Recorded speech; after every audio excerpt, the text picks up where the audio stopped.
Have you ever loved someone so deeply you believe nothing could tear you apart? And then one day, with just a few signatures, everything fell apart. This story doesn't begin with laughter. It begins with the sound of a door closing at a law office where a woman signs her divorce papers, hiding a secret in her heart that will change both their lives forever. 6 years later, an unexpected letter arrives with a photo enclosed, a boy with emerald green eyes, just like the father he's never met. This isn't just a story about two people reuniting after losing each other. It's a journey of forgiveness and of a sacred bond between father and child, once thought lost forever. If you've ever believed in second chances, or need a reason to believe again, don't look away. Because maybe you'll see yourself in each step of their return to life. On a late Thanksgiving afternoon, while families across Boston gathered around tables full of turkey and mashed potatoes, the fluorescent lights at St. Agnes Hospital's emergency room flickered coldly as always. Ambulance sirens, the click of doctors' shoes on tiled floors, and the steady beep of heart monitors played on like a sorrowful song with no end. Julia Monroe, 33, an ER doctor, sat silently at a small wooden table in the staff break room. The coffee cup in her hand had long gone cold, but she held on to it, as if letting go would make everything fall apart. Her eyes stared blankly at a pumpkin pie in a paper box, the pie she had planned to bring to Mark's for their first Thanksgiving dinner after getting engaged. Instead, just days before, he had thrown her out of the apartment they shared, without a real explanation. Just one cold sentence: "I can't trust you anymore, Julia. You should go." She had been about to speak. She stood there, hand on her stomach, ready to say 2 words: "I'm pregnant." But then she saw his eyes full of disappointment and anger and swallowed the words. She left in silence, carrying a broken heart and the tiny life inside her that hadn't yet been named. Since then, endless night shifts became her way of avoiding the bleeding loneliness inside. She worked quietly, lived quietly, and carried her pregnancy alone. That night, at 2:13 a.m., Julia was called in for an emergency case. A man had collapsed mid-meal at La Provence, a packed Thanksgiving dinner restaurant. Julia's heart skipped a beat when the nurse read the patient's name: Mark Chandler, male, 35. Shortness of breath, unknown cause. Her hands trembled slightly as she held the chart. It had been 6 months since they last saw each other. 6 months since she walked out of that house, carrying the biggest secret of her life. And now fate had placed him on her ER table. When Julia entered Trauma Room 4, the harsh white light shone on the pale face of the man lying unconscious. For a moment, time froze. A part of her silently shattered. It was Mark. No mistake. The faint scar beneath his collarbone, the slightly curled dark brown hair, and the watch she'd given him last Christmas, still on his wrist. While the nurse recited his vitals, Julia stood frozen. The words crashed against her like waves: weak pulse, unstable blood pressure, possible reaction to medication or stress, induced heart fatigue, requires urgent monitoring. She tightened her grip on the clipboard, lips pressed together. Emotions surged like a flood, but above all, what clenched her heart wasn't old pain, it was new fear. What if he didn't wake up? What if their child never got to know who his father was? Julia inhaled deeply, trying to steady herself. She was a doctor, and the man lying there was a patient. Nothing more, nothing less. An hour later, Mark began to stir. The light made him squint. Then his expression froze when he saw her. Neither spoke at first. The silence was thick, suffocating. "You," Mark croaked, voice hoarse.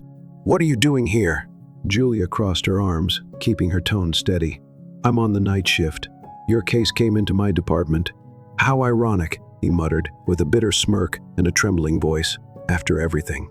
"It's you." Julia said nothing. She had no energy for a fight. Not tonight. Not when her heart still ached seeing him there. "You collapsed at the restaurant," she said. "The server said you drank a lot and didn't eat. Your blood pressure dropped sharply, and your heart rhythm was unstable." Mark didn't respond. He stared at the ceiling. After a long pause, he murmured, "I haven't been okay, Julia. Not since the day you left. But you know what the worst part is? I pushed you out the door before I ever asked if you were okay." His voice broke at the end, and in the cold, sterile stillness of the ER, Julia saw a glint in his eyes, a pain too deep for words. At that same moment, in a small suburban house, a 3-year-old boy slept soundly, hugging a green plush dinosaur, his birthday gift from Uncle Will next door. On his nightstand was an old photo, a smiling blonde woman cradling a newborn in her arms. No man appeared in the picture, but the truth was on its way back. And when it arrived, none of them, not even Mark, would remain the same. A few days after the restaurant incident, Mark was discharged from the hospital with orders to rest and schedule follow-ups. But what kept him awake at night wasn't a diagnosis. It was Julia's eyes, cold, pained, and full of unspoken words. On a chilly autumn Friday evening, Mark stood silently before a white-painted wooden gate outside a small house in Brooklyn. In his hand was a gift box containing a dinosaur puzzle and a children's comic book. He didn't know exactly why he came. Just that, all week, he couldn't stop thinking about what Julia had said when he woke up. There are things you don't know, but maybe it's time you did. He pressed the doorbell. It rang for a long moment before the door opened. Julia stood there in a soft gray sweater, her hair loosely tied back. She didn't look surprised to see him, as if, somewhere deep inside, she had known he would come. "You have 5 minutes," she said calmly. Mark nodded. "I won't stay long." The house was tidy, simple, and full of life. Scribbled drawings taped to the wall. A toy truck tipped over beneath the table. Julia made 2 cups of tea, placed one in front of him, but didn't sit. "That boy, he's mine, isn't he?" Mark asked, eyes fixed on the photo above the fireplace. A toddler around 3, with soft green eyes and wavy brown hair, as if someone had blended the two of them perfectly. Julia didn't look away. She sat down, facing him. "Yes, his name is Liam." Mark closed his eyes, placing a hand over his chest, as if to keep his heart from spilling out. "Why didn't you tell me?" It wasn't a new question. But this time, Julia didn't dodge. She looked straight at him, her gaze full of anguish. "I tried, Mark. I was going to. But that day, you told me I was a burden, that I was all that was left of a failed marriage. I didn't want to cling to you because of a child." Her voice cracked. "I thought I could raise him on my own, and I did. But that doesn't mean I haven't spent countless nights feeling guilty for taking away his right to know who his father is." Mark looked down, his voice low and rough. "I was wrong. I thought I'd been betrayed. I shut myself off. I didn't know you were carrying the whole world for both of us." Silence stretched out between them, broken only by the ticking clock in the living room. Then Julia asked, barely a whisper, "Are you here to blame me or to start over?" Mark looked up. "I'm here because I don't want to miss another day with my son, and because I've never stopped loving you, Julia." She looked at him, eyes brimming with tears. But just then, the soft patter of small footsteps echoed from the stairs, followed by a clear, childlike voice. "Mommy, I'm thirsty." Mark shot to his feet, his heart stopping for a beat as Liam walked into the room wide-eyed, staring at the unfamiliar man. Julia knelt beside her son.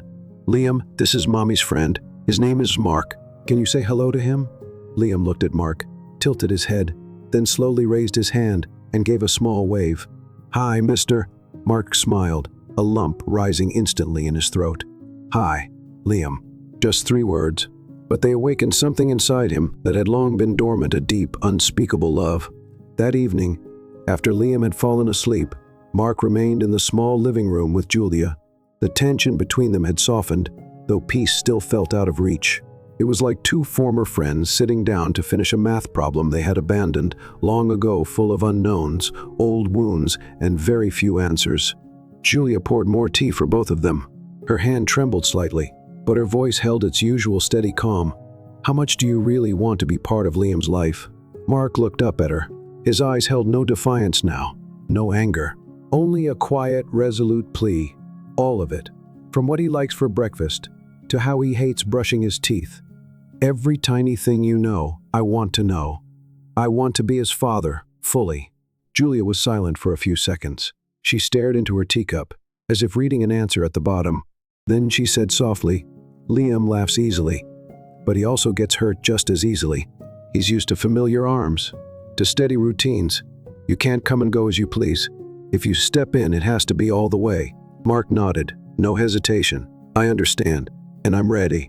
In that moment, Julia said nothing else, but a small nod, barely perceptible, was the first sign of acceptance. Not forgiveness, not yet trust, but a beginning. The next day, a Sunday, with crisp blue skies, Mark arrived early to pick up Liam. The boy was still a bit shy, but the wide, unguarded grin on his 3-year-old face as Mark carried him piggyback through the park broke down every wall in Mark's heart, piece by piece. "Uncle Mark, how do you know my name?" Liam asked suddenly. Mark paused, heart tightening. "Because your mommy once told me. She keeps many things in her heart that no one else knows." Liam thought for a moment, then grinned innocently. "Mommy's really smart." Mark laughed softly, then whispered, "Yeah, she really is." That afternoon, the three of them had dinner at a small riverside diner. Julia didn't say much, but her eyes watched everything when Mark handed Liam a napkin to wipe his mouth. When he bent down to button the boy's coat, each small action, each natural reflex, brought back memories of the man she had once loved with everything she had. But something was different now. The man sitting across from her today knew when to stay silent. He knew how to lower his head for a child. He used his eyes instead of arguments. When Mark stood up to pay the bill, Liam suddenly turned to Julia. "Mommy, is Uncle Mark my dad?" Julia flinched, whispering, "Why do you ask that?" Liam shrugged, then murmured, "Because he looks at me like you do." Julia didn't answer. She just leaned down and held him close. That night, when Mark returned to his apartment, he opened his phone. On the screen were dozens of photos taken with Liam. One of the boy riding on his shoulders, one of the three of them laughing in the golden afternoon light, and one photo Julia didn't know he'd taken her, looking at Liam with a tenderness as soft as the last light of autumn. Mark saved that photo in a private folder labeled "Things to Protect." Then, he opened his laptop and began typing the first lines of an email, not to Julia, but to his lawyer. "I'd like to update my insurance and personal estate files. New beneficiary, Liam Thompson." A few weeks later, as Thanksgiving approached, the streets began to glow with warm lights. Cafes played early Christmas music, and bakery windows filled with the scent of pumpkin and apple pies. Julia stood in front of the fridge, staring at a shopping list for this year's family dinner, the first time since having Liam that it didn't feel like a list for one. Because this year, Mark would be there too. That night, after putting Liam to bed early, Julia sat alone in the living room. She looked at the empty chair across from her, then turned to the tin box on the table where she kept letters never sent, thoughts never spoken aloud. One of them was a letter she had written to Mark 3 years earlier, when Liam had just learned to walk. "Mark, I wish you could have seen him those first few days learning to walk, stepping forward, like he was ready to explore the world, falling and getting back up, falling and laughing. Maybe it's because he doesn't know fear yet, but I do. I'm afraid. Afraid of teaching him to love a father he's never met. And yet every time he smiles, I see you." Julia gently closed the box, not because she had stopped being angry, but because, at last, she had stopped running. The next morning, a knock at the door woke Julia from a heavy sleep. When she opened it, Mark stood there holding groceries and a thermos of hot coffee. His eyes said he knew she hadn't slept well. "I know you don't like surprises," he said, "but I thought, maybe we could cook together today?" Julia looked at him for a few seconds before nodding slightly. "Come in, but the coffee better be strong." Mark smiled, stepping into the familiar kitchen as if he'd never left. And all morning, the sounds of chopping onions, boiling water, and Liam's laughter as he helped knead dough with Mark blended into a kind of harmony Julia never believed she'd hear again. By late afternoon, with the apartment filled with the scent of roasted turkey and apple pie, Mark stood on the balcony, holding a cup of hot cider. Julia came up behind him and draped a worn scarf over his shoulders, the same one he had left behind years ago. "You kept it?" Mark asked. Julia nodded, eyes on the flickering city lights outside. "Not because it's special, just because I never knew when the right time to throw it away was." A breeze swept past, cold but not biting. Mark turned to her, voice lower now, almost a whisper. "If there's still a chance for all of this, do you want it?" Julia was silent for a long time, then answered softly, "I don't believe in chances, but I believe in actions, and I see that in you now." Mark nodded. No pressure, no rushing, but for the first time, hope lit his eyes open and unhidden. That night, after a meal full of laughter and crumbs, Liam sat between the two adults, eyes drooping with sleep. Julia leaned back on the sofa, one arm around her son, and the other gently touched Mark's hand, not holding, just touching, as if testing the waters between two people who had once fallen apart. Mark didn't say a word. He simply turned his palm slightly, letting his thumb gently hook around her fingers. Without a single word, Julia felt everything, his presence, his change, and an apology never spoken but always there. A few days after Thanksgiving, as the last leaves fell and the air began to hold the bite of early winter, Julia sat by the living room window, quietly watching Liam play with his favorite toy car in the corner. Mark had started showing up every day, not with promises, not with pressure, just presence. He took Liam to school, helped Julia cook dinner, read bedtime stories. Slowly, his presence stopped feeling unexpected and became part of the rhythm of their lives. That night, after Liam was asleep, Julia and Mark sat together in the small kitchen. A pot of hot tea sat between them, soft yellow light casting a glow on their hair. "I know you're waiting for me to ask," Julia said quietly, eyes still on her tea. Mark was silent, then gave a slight nod. "Then I'll ask," she continued, voice trembling. "Why didn't you come back? After I left the court, when I was pregnant?" The air grew heavy. Mark set his cup down, his hands tightening around it. "Because I was a coward, because I thought you truly wanted to go, and because I was afraid that if I tried to hold on, I'd break something even more fragile than we already were." He looked up at her, voice low but steady. "But there hasn't been a single day I didn't think of you, wondering if you were okay, wondering if I had a child." Julia turned away, a tear tracing her cheek. "You have a child, Mark. And she asks me every day, 'Mommy, who's my daddy?'" Mark froze. His heart clenched. "I told her. Her father was someone I once loved deeply," Julia whispered. "But after that, I wasn't so sure anymore." Mark didn't speak. He simply stood, moved closer, and sat across from her. "I can't change the past, Julia. But if you'll let me, I'll be here every day to prove that you weren't wrong to have loved me, and that our daughter deserves a father who won't run again." Silence. Julia looked deep into his eyes, no pride left there, only sincerity and pain long buried. "I'm not promising anything, Mark. I've learned how to stand on my own, but I won't stop you from walking beside me, if you truly mean it." Mark nodded. "No pressure, no rush. Then I'll start by taking Liam to school and slicing apples in the morning. That alone, to me, would be a miracle." Julia smiled softly for the first time in years, a smile that wasn't forced, wasn't guarded. And outside the window, snow began to fall quiet, clear as if the past was being washed clean by a fragile new beginning. A few weeks after that kitchen conversation, Mark's presence in Julia and Liam's life no longer felt out of place. He didn't come bearing grand promises or expensive gifts. He came each morning with a cup of hot cocoa for Liam, a peanut butter sandwich, and a gentle look reserved only for Julia. Mark started with the smallest things. He learned how to tie Liam's shoelaces, even though at first it was a full-on battle with stubborn knots. He learned how to read comics in silly voices that made Liam laugh until his belly hurt. He learned how to stay quiet when Julia was tired and pushed him away because he knew she needed time, and nothing heals through rushing. One snowy Saturday morning, Liam ran to the window shouting, "Daddy, snow, let's build a snowman." Mark, in a ridiculous-looking robe and oversized slippers, barely managed to grab a scarf before dashing out the door with his son. Julia stood at the doorway, half smiling, half worried. But when she saw Mark bending down to roll the first snowball, heard Liam's pure laughter echo across the yard, she felt something deep in her chest. Family. That afternoon, Liam fell asleep in Mark's arms, murmuring, "Daddy, don't ever leave again."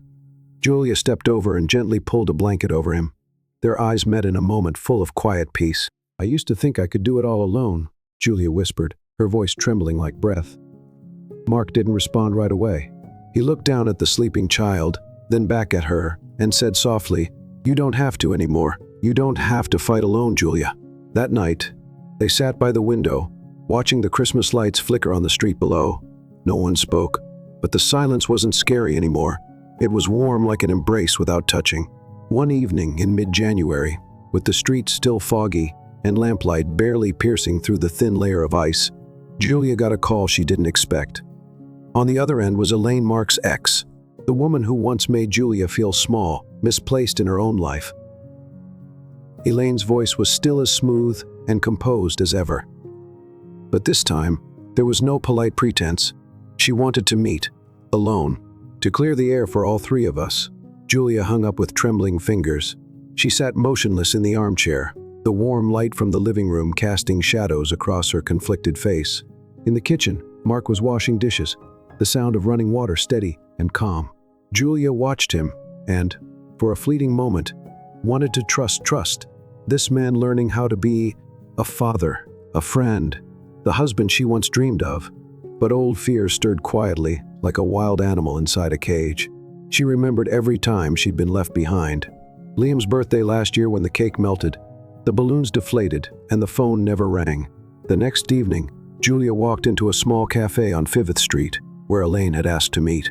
The other woman was already seated, in a long coat, lipstick perfectly intact, like nothing could shake her carefully curated world. "I didn't come to ruin anything," Elaine began, her tone calm. "I just want to ask, do you really know everything about Mark?" Julia didn't answer. Her hand tightened slightly under the table. "Mark and I were together for a long time," Elaine continued. "When I had an abortion, he wasn't there. When I spiraled into depression, he chose a business trip. Men like him, they're kind, they're charming, but when things get hard, they quietly disappear." Her words landed like a glass of cold water poured over Julia's memories. "I'm not saying he's a bad man," Elaine added. "I'm saying he doesn't know how to stay." Julia left the cafe just as the wind picked up. Snow began to fall, thin, cold, and silent. She stood beneath a bare tree, watching traffic blur by, feeling echoes rise inside her. Wounds she thought had healed began to throb again, as if someone had reached in and reopened them. Back home, she found Mark reading to Liam. His voice was low, warm, and clumsily funny, making Liam giggle uncontrollably. The scene was so peaceful it made her heart ache. Mark looked up as she entered, concern in his eyes at her expression. "Are you okay?" Julia didn't answer right away. She looked at him not like a woman in love, but like someone searching for truth. "Mark, if things get bad again, will you leave me too?"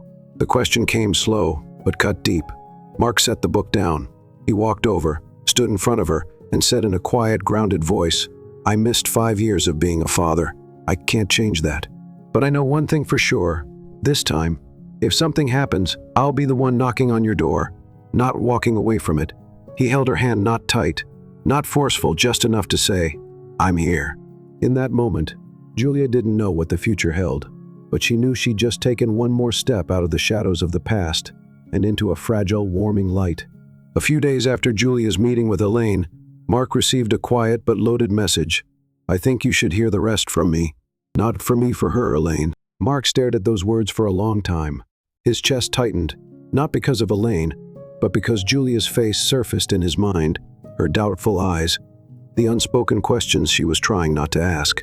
He didn't want anyone, or anything, to unravel the delicate trust they were rebuilding. That afternoon, after picking Liam up from school, Mark waited until the boy was sound asleep before stepping into the kitchen, where Julia was washing dishes. She wore an old sweater, sleeves rolled up to reveal her slender wrists. Her hair was loosely tied at the nape of her neck. The simplicity of it all was so peaceful, it left him momentarily speechless. "Julia, I need to talk to you." She looked up, silent. "I'm going to see Elaine, not because I have any unfinished feelings, but because I need to close that door, so you won't have to live with doubt for even one more day." She nodded.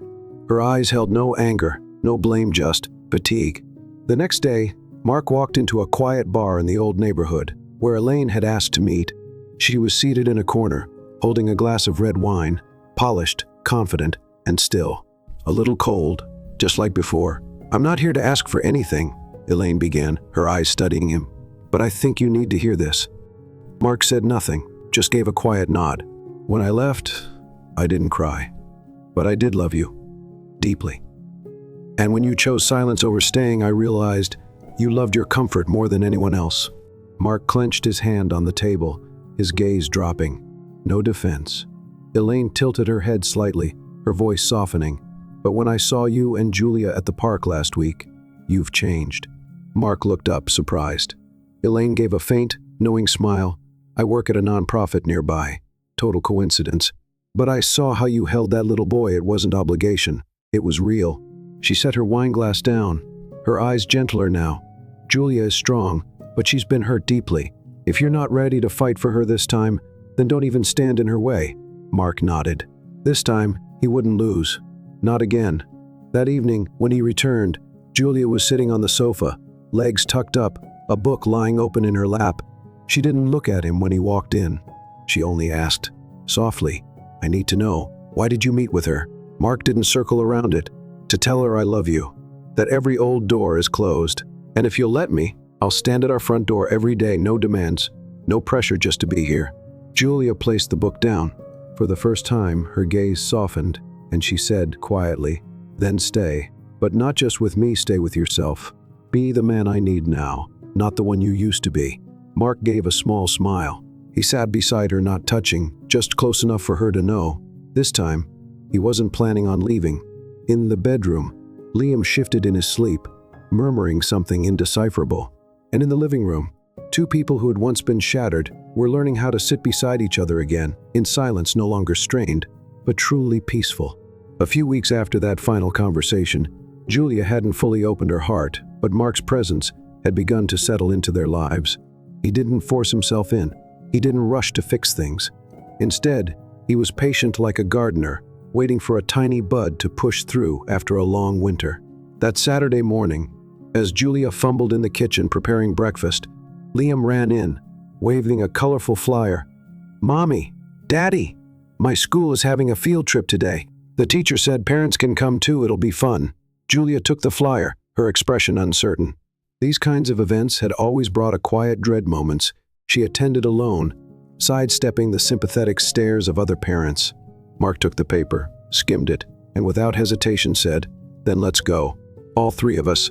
Julia turned to him, words of refusal on her lips, but Liam's eager eyes melted them away. She nodded. And so, less than an hour later, they were in the car, three people heading into an unplanned day together. Oak Ridge Park was radiant in the gentle sunlight. Late autumn leaves drifted down, painting golden paths across the grass. Liam darted off to join the other kids, leaving Mark and Julia standing side by side among a crowd of chatty parents. "I figured today, we could just be parents going on a field trip with our son," Mark said quietly, half asking, half declaring. Julia didn't respond. But a few minutes later, she walked over and sat beside him beneath a large oak tree, close enough to watch Liam play, far enough from curious glances. At lunchtime, when the whole group gathered for a picnic, the teacher announced a game. "How well do you know your child?" Mark glanced at Julia. She shrugged and smiled slightly. "Let's see how much you remember." Liam giggled as he stood proudly next to Mark. And to everyone's surprise, Mark answered almost every question right. Liam's favorite color, the food he hated most, even his dream of becoming a space explorer, something he'd only mentioned once, 2 weeks ago at bedtime. Julia's eyes filled with tears. She hadn't expected a man who missed so many years to remember such small, precious details, the kind that even people present every day sometimes overlook. When the game ended, a light drizzle began to fall. Parents hurried under the shelter. Mark quickly slipped off his coat and held it over Julia and Liam. They laughed together, effortlessly, like a real family. Julia looked into his eyes and saw what she used to doubt. He wasn't just fulfilling a role. He was living it moment by moment, as a father, a partner, and maybe, once again, as someone she could love. Later that afternoon, as the car pulled away from the park, Liam slept soundly in the back seat, his head resting on his backpack. In the quiet, Julia whispered, "I used to think we couldn't come back from this, that the pain would never fade." Mark held her hand gently, but firmly. "It doesn't fade, Julia, but it teaches us what's worth holding on to." She rested her head on his shoulder. For the first time in years, not out of obligation, not because of Liam, but simply because her heart felt safe there. 1 week after the field trip, something had shifted in Julia's small apartment. Not because there was someone new living there, but because the empty spaces were starting to feel filled. Mark wasn't there every day, but every time he came, he brought warmth with him. A box of cinnamon pastries, a movie ticket Liam couldn't stop talking about, a quiet, full embrace for Julia. No words, just presence. That Friday night, Mark arrived later than usual. Julia had just finished bathing Liam when she heard the knock on the door. She opened it to find him standing there, holding a small bouquet, not roses or anything flashy, but white tulips, the kind she had loved since her college days. "You once said tulips made you feel lighter," he said, voice low and sincere. "And after everything, I figured we could both use a little peace." Julia took the bouquet without a word and gently placed it in the glass vase by the window. Liam's already asleep. He powered through 3 superhero books and passed out by 8. Mark smiled, absently undoing the buttons on his coat. "Do you have a few minutes? I want to tell you something." They sat across from each other in the small living room, the soft yellow light casting a warm glow on the worn rug, one that had seen its share of Liam's scribbles. Lego battles and stumbles. Mark placed a small box on the table. Julia looked at him, waiting. "It's not a ring, don't worry," Mark said with a half smile. "I'm not proposing, not tonight. But it's a promise." She opened the box. Inside was a small silver key, engraved with delicate lettering, for our second chance. 7th floor, the building across the street, not far from your work, close to Liam's school. It has a balcony that overlooks the park. I've already rented it. Not to ask you to move in, but to let you know, I'm ready. Julia froze.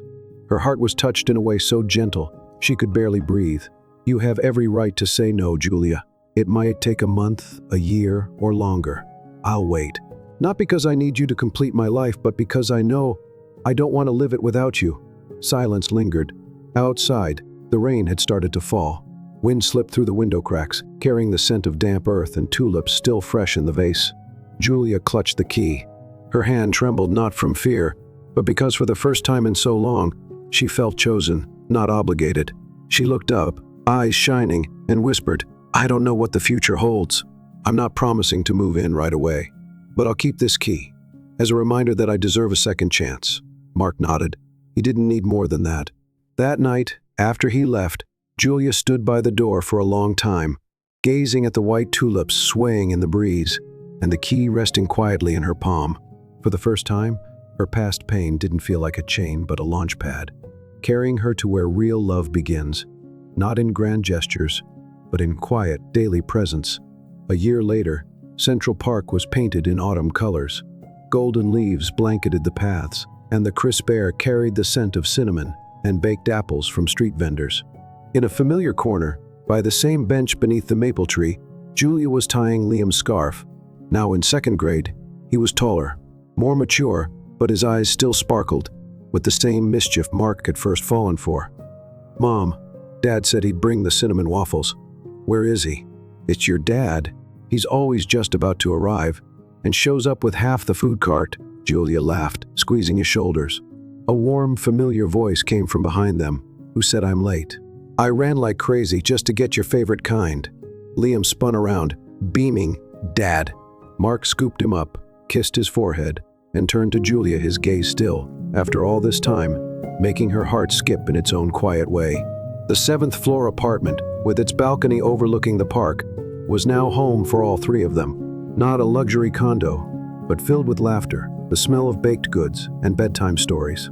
They hadn't remarried, not yet. But Mark wore his ring again, not as a statement, but as a quiet vow. "I'm still here. I'll always be here." Julia, after all the years of doubting, no longer needed a wedding to believe in love. Waking up each morning to Mark fumbling with the coffee maker, to Liam dashing into their room wrapped in his blanket, that was enough. That late afternoon, after finishing their waffles, the three of them walked hand in hand along the lake. Liam ran ahead, leaping over puddles, humming a tune, while Julia and Mark strolled behind him at a slower pace. "Do you regret anything?" Mark asked, voice deep and honest. Julia looked up at him, her eyes catching the last light of day. "Yes, I regret walking away without giving you a chance. But without those days, I don't think I would have realized where home really is." Mark gently squeezed her hand. "Thank you for coming back, for giving me a second chance to be a better man, a father, a partner, maybe even your love again." Julia smiled, leaning softly into his shoulder. "I didn't come back because you changed. I came back because I changed. I learned to forgive you, and myself." Liam turned and ran toward them. "Mom, Dad, the sun's setting. Look how pretty it is." The three of them stopped, watching the sky blush red and orange across the horizon. Wind rustled through the trees, and in that moment, they didn't need to say anything. Being there, together, that was everything.